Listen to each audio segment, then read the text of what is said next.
Upacara Tawur Agung Labuh Gentuh, Pangruak Bumi, Bumi Sudha, Panegteg Jagat, dan Pitra Dekot, yang digelar di kawasan Pusat Kebudayaan Bali, Desa Gunaksa Dawan Klungkung, pada Senin 29 Desember berlangsung khidmat. Upacara suci tersebut dilaksanakan di 5 lokasi, dan dipuput oleh sejumlah sulinggih.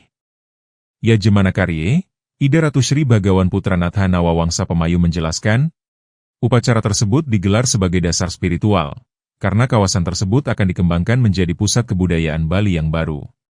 Sri Wiadnyana, Denpost.